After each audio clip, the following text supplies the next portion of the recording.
Welcome to Beyond Systems. My name is Egwin. Today I'm coming to you from this beautiful beach, so it's a little bit windy. Still, I think the sound will be just fine due to my mic here, so everything should work out awesome. Now, the topic that I am discussing with you today is food. More specifically, how to gain the most out of the food that we consume. Now, contrary to what you might think now, no, this video is not going to be about how much nutrients we should take in, what things exactly to eat, or even when to eat them and stuff like that. No, this time we're talking more about surrounding factors when it comes to our food consumption.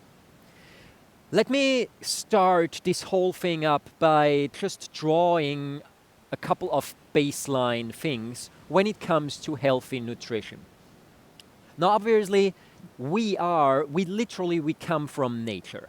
So, like every other biological organism on this planet, we need some sort of nutrient. We need some sort of food, some sort of energy supply. In our case, breathing and food are two of the major sources that actually supply our body with energy, with biological energy.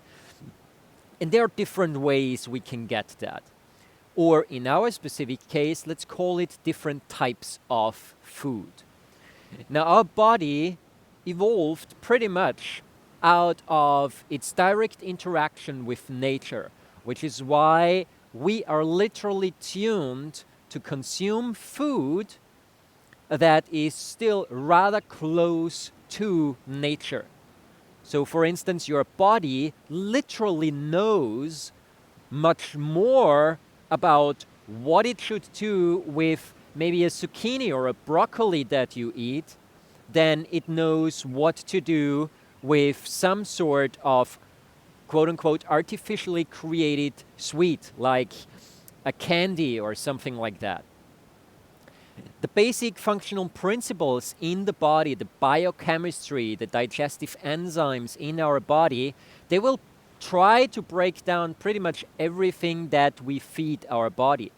The really big question is how nutrient dense is whatever we bring into our system. So that's one part of the equation. The part of the equation that I said is not going to be the major part of this video, and that part is simply what kind of foods do we actually consume. The other component to all of that is how do we consume them, and there again we have different aspects on which level we can discuss this. We can say, is it better for us to consume raw food than it is to consume cooked food? Is it better for us to consume food in a very specific type of preparation, and so on? All of that can be considered. Again, I'm going to touch onto it real quick, but it's not the main focus of the video. The third part of this video, which will make up the main and most important information, is actually about what state are we in when we either prepare food or when we eat and digest food. And when I say what state are we in, then I literally mean what mental state, what emotional state, and what physical state regarding other biological systems, physiological systems in our body are we in when we consume or digest food. Now, let's run through all of those three real quick here. First of all, which type of foods? Like I mentioned, just a brief touch on. The body most easily digests pretty much everything that is as natural as possible. So the less processed, literally in terms of technically or chemically processed a food is, the better typically it is for our body. Just a rough guideline. There are, of course, certain aspects in that where we have to be a little bit careful with this description.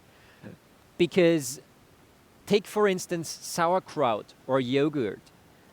Both of those are of very high nutritional value for our body, especially in terms of the gut bacteria that it supports. Sauerkraut, much, much more so than yogurt. There are probiotic bacteria in some yogurts, but that's pretty much it.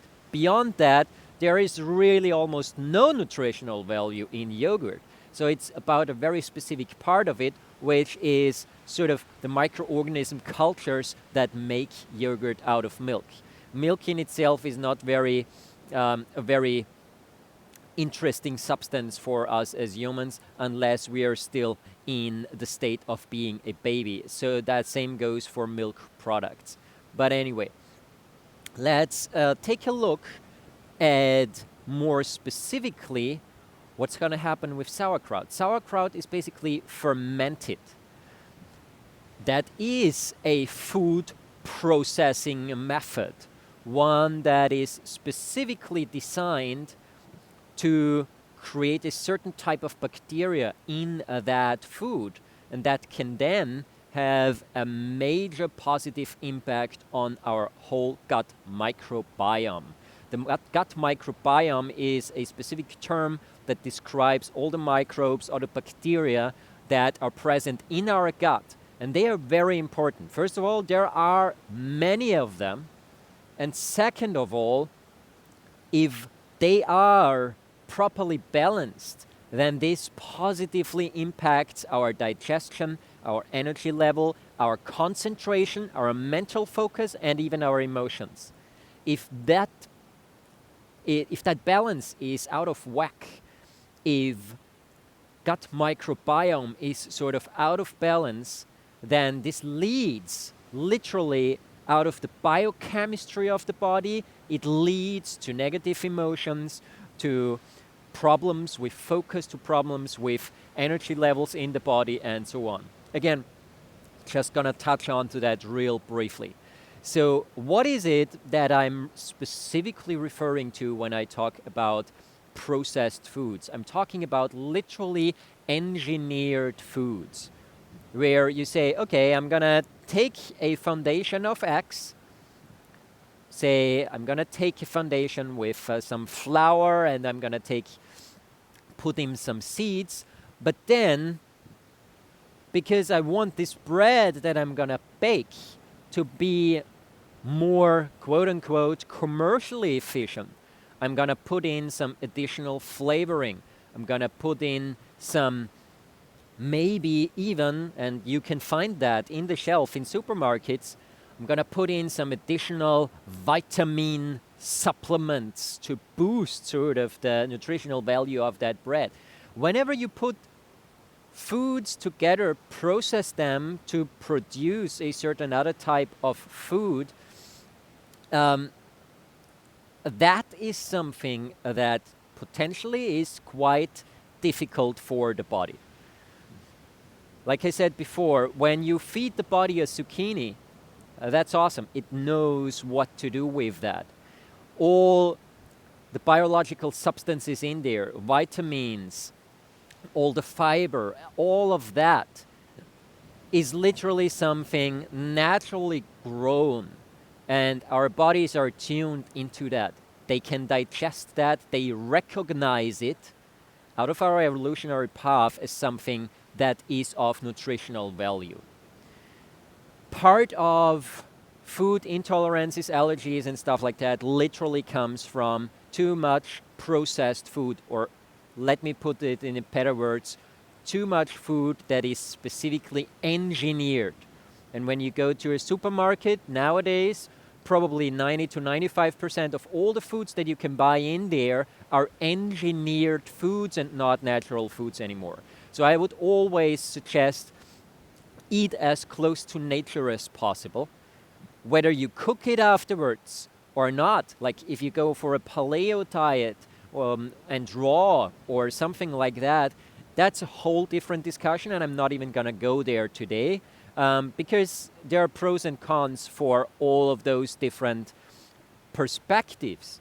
And it's very important to also understand that what might be a pro for one person might potentially be a con for another person when it comes to the discussion cooked or not cooked, vegan, raw, vegetarian. When we discuss that, then we actually have to go quite specifically into individual needs.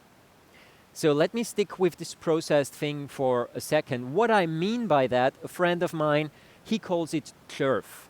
And that's the concept that he created, which literally means just eat real food, turf. Which literally refers to what I'm just trying to tell you, which is try to eat as close to nature as possible. If you cook it, all good, no problem. But eat your vegetables, eat natural grains, eat fruits, drink regular water instead of soda and things like that. All of that as a foundation being said, whether you are aware of that or not, whether you eat a healthy, balanced, vegetable and fruit-rich diet, or you eat a lot of processed food, the component that I want to talk to you about when it comes to how do we consume food has impacts either way, and has impacts whether you eat the processed or you eat the healthy food. When I talk about how we consume food, there are a couple of things that we can mention. One, how do we chew? So how do we literally break down the food in the first step? And two, what state is our mind, our emotions, and most importantly also our breathing in when we eat food? And that is something that might come as a surprise for some people, might not be a big surprise for others, when I say, if you eat in a stressed out state, then this will have a negative impact on both your body and your body's ability to properly digest that food. Let me get a little bit more into detail about that so you really understand that, and it's not just a modern headline that you read in a newspaper and you just went over really quick and said, okay, well, yeah, I heard that before, let's skip it and read the next article. Now, I really want you to understand what I'm talking about here because it's extremely important. See, the thing is this.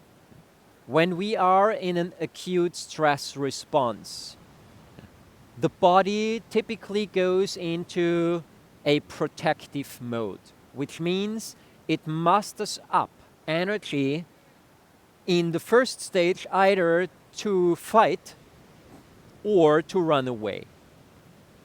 There's this typical fight or flight response, which is the first major step in an acute stress response. When we are looking into trauma therapy, the next stage after that would literally be fawn, and then after that we go into a complete shock freeze in the attempt to prevent us from any harm that might come to us from the outside. And we are not going to discuss all of those different levels of stress that much in detail today, because otherwise this is going to be a very long video. So let's just stick with the term an acute stress response. Literally, whenever the body is in stress, it means that part of it is in a survival mode. When the body is in a survival mode, then one thing that is limited is what you see behind me, with the waves coming in a continuous pattern and with the water flowing back out. So whenever we are in acute stress response, flow in the body is limited. And a healthy peristaltic, a healthy body rhythm is also halted. And when I'm talking about the rhythm, I'm specifically in this case referring to the gut, because that's what we are discussing today, and to our breathing pattern. When we run on an unhealthy, stressed out breathing pattern, where there's a likelihood in a stress response, that's the typical thing, that the breath is quite shallow, we have a high breathing frequency, and the balance between oxygen and CO2, two of the main breathing gases that we try to balance also for body acidity levels and so on, those shift so that the body goes more into a state of having certain areas supported with more energy, aka more oxygen in this case. Specifically the brain, specifically the muscles, so we can either fight or run away. A system that is almost completely being shut down in a stress response, the higher the stress level, the more it's shut down, until a certain degree when it doesn't matter anymore because it's just shut down, is literally our digestion. We do not digest food if we are in a stress response. There is a simple example for that. Just think about it really in this most immediate danger situation. Say, for instance, you're sitting down and having a meal at a campfire somewhere in the bush.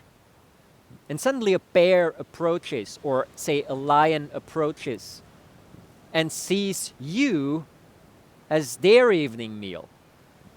Then obviously you are not going to just lie down and comfortably digest. You're not going to keep going with your meal, with your food intake. You're probably either gonna try and fight this opponent off, this wild animal off, or you're going to try and run away. But nothing else at that point other than keep staying alive will matter to you. And that's not just in your mind, that's also what your body thinks. Your body thinks, what, digestion? I have a full stomach? Fuck that. Because if I do not protect myself from this situation right now, then there is a huge likelihood of me not even being able to digest that beautiful food that I just had anymore. So that's definitely very low in the hierarchical layers. Now you might think, what does that have to do with our nowadays world? Nowadays, there are a lot of different stressors. Mostly they do not come in the shape of a bear. They do not come in the shape of a lion. But they do come in terms of chemical stress, in terms of too much noise, in terms of too much stress due to you have to bring your kids to school, you have to go work, you have to come back from work, get your kids some dinner, have to go to a presentation, come back from that, have to go to bed, maybe still want to check some emails to be prepared for the next day, things like that. So just the regular pace that most people live in, that is stressful in itself. And the problem with that is that if you do not find a proper way to also zoom out of that continuous stress throughout your day, that then you are literally in a continuous stress cycle, which means that digestion, food intake, is limited to a bare minimum to keep you alive. But now, let's even push this chronic state of stress aside for a moment and discuss you eating food in a healthy, relaxed, and comfortable state, whereas you eating food when you're stressed out, when you're just having a fight in your relationship, or you're preparing for a speech or something that really goes on your nerves and presses your patience. When you are in a completely relaxed state, first of all, your body takes more time to actually appreciate the food. You taste more of the food. You get more feedback about the texture of that food.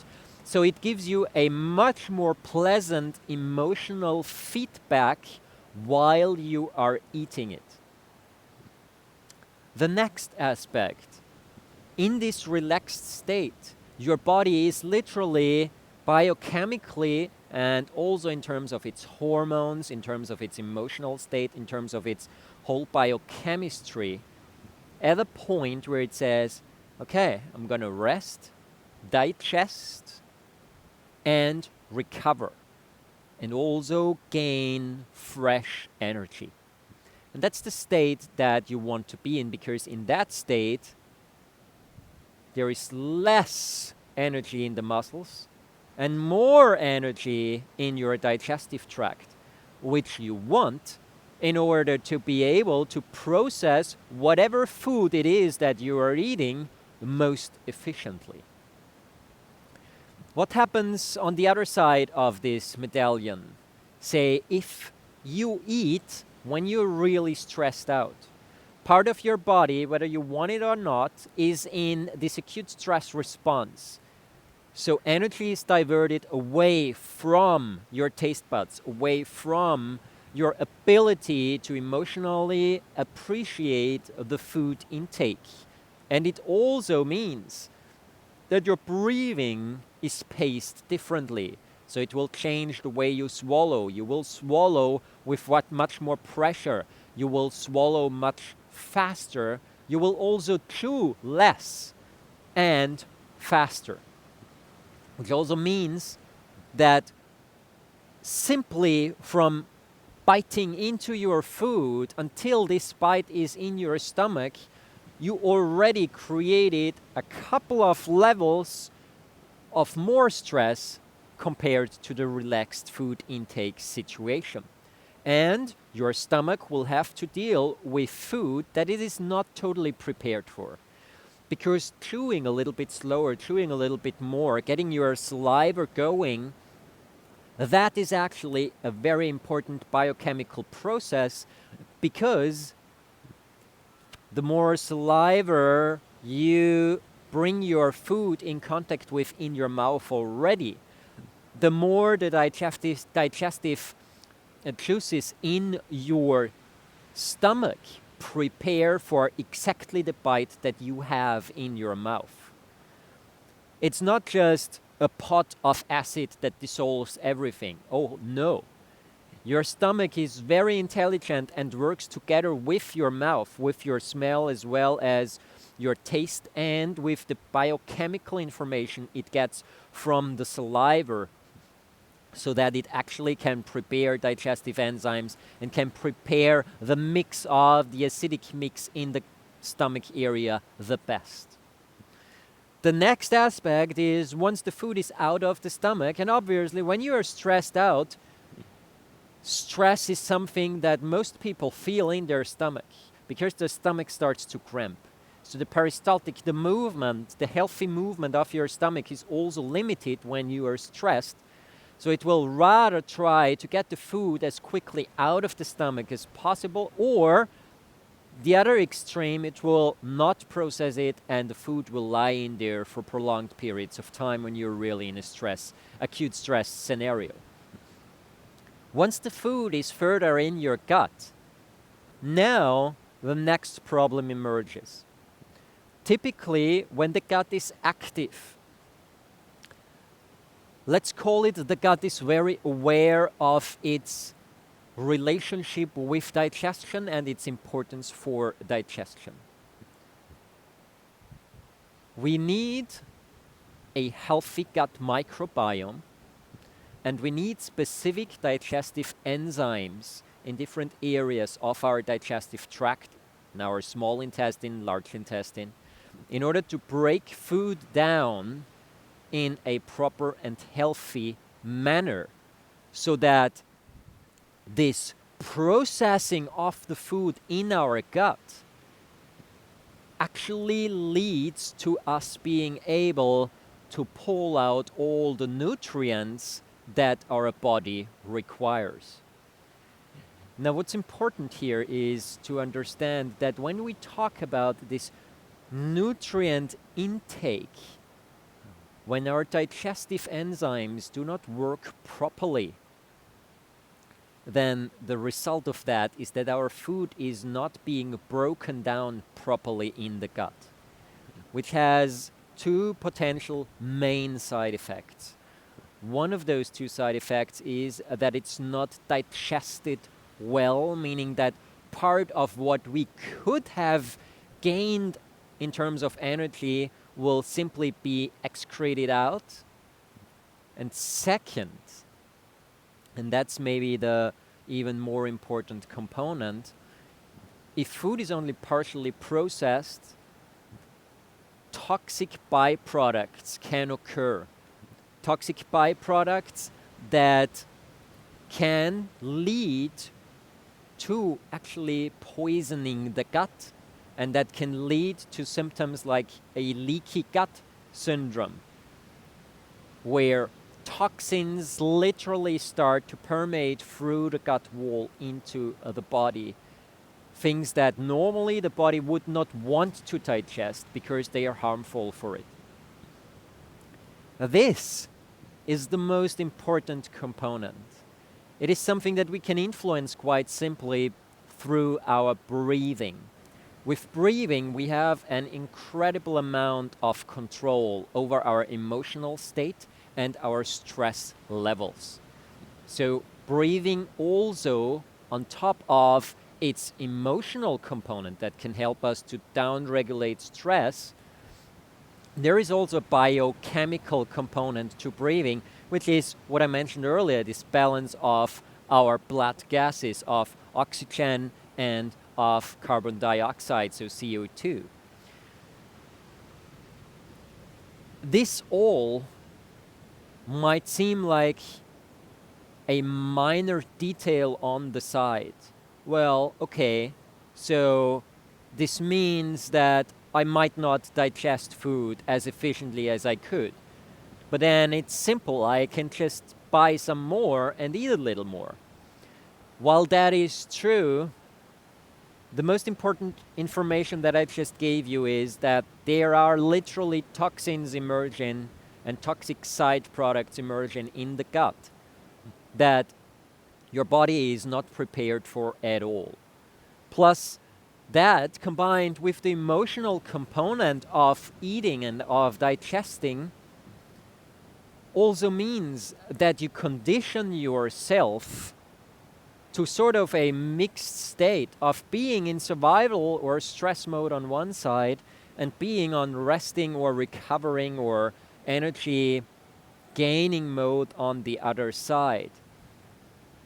That is something, that is a discrepancy that you do not want in your body. You do not want your body to sort of go into a mixed state, because it means that when you eat something in a very stressed out state, your body might automatically add this, and also due to the maldigestion add this external component, say the food that you just ate, whatever that might be, a vegan curry, a vegetarian curry, a Viennese escalope, a schnitzel, whatever it might have been, your body subconsciously might add this to the list of dangerous components that you are exposed to. When the body switches to that, when the body switches over to the point where it says, okay, we had that food in a very stressed out situation. Maybe that food is part of that stressful trigger. Then that's the point where things like allergies or digestive problems might come from. Also note, there is a huge difference between food intolerances and food allergies. And food intolerances is the second big thing that might occur. Actually, with a greater likelihood than a full-blown food allergy. We could go all the way down into describing now why in the gut, when digestion doesn't happen properly, why then a certain immune response is happening, how antibodies are being built or not being built, and so on, and how that can lead to an allergic reaction. Fact being, food intolerances are much more likely to happen than a full-blown food allergy.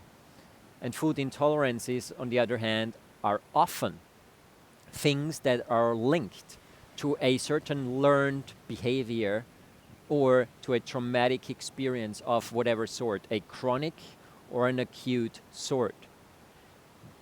There is a great likelihood that when you eat something in distress, that your body then switches onto that and says, okay, hang on. We had that food when I was totally in distress.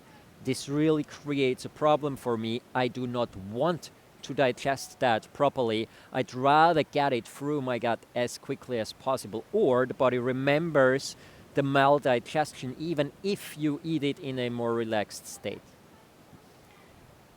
So you see, now we are in the middle of this very important topic. Bottom line being, if you eat food in a very relaxed state, then your whole digestive system is at peak efficiency. So you will actually gain more nutrients from the food that you eat. You will gain more energy from the food that you eat. You will also gain more vitamins, more micronutrients, and your gut microbiome will stay in a more healthy state. On the other hand, when you eat in a very stressed out situation, then digestive enzymes do not work properly. Digestive enzymes produce toxic byproducts that can then lead to an imprint, potentially, where a food intolerance might even emerge, creating a bigger problem in the long term. When we eat food, what things are stressors? Is my mobile phone a stressor while I eat food? The answer is yes. So ideally, when you prepare a meal and you sit down to enjoy that meal, do not use your mobile phone at all. Don't check your mobile phone while you're cooking. Don't sit down and check your messages while you're eating. Don't, even if you hear maybe a message, ideally you just turn the phone off. Even if you hear a message, don't immediately reply to it, and train yourself not to have to immediately reply. So really train yourself to, okay, I can let that go. I can just be focused in the present moment and enjoy this very moment right now where I eat something, where I take something in that nurtures me, that supports me in all aspects of my being and of my life. This is a really important component. Now, what about fighting with other people present? Obviously, it's the same scenario. So if you can avoid fighting at the dinner table, not necessarily in terms of one person is angry, the other person is angry or stressed out. They want to talk with each other, but you just make the decision not to talk about it while dinner, but it's still this bottled up anger. That's not a good idea either. But try to manage that situation in such a way that, for example, you say, okay, we know there is something up that we have to discuss. Let's try to discuss this after the fact. Let's try to discuss this after we had our lunch, dinner, whatever. Dedicate a certain time for that. That has nothing to do with food, that has nothing to do with food intake, that has also a buffer zone towards your resting phase and your sleep cycle. So for example, when you have a stress out discussion with your partner, try not to do that immediately before going to bed. Try to have a buffer zone of at least an hour or 1.5 hours before you go to bed, where whatever has been said, whatever has been heard, can actually be processed. And you can partially already process it consciously before you demand of the body to purely subconsciously draw from it whatever it might think is the best way to do so.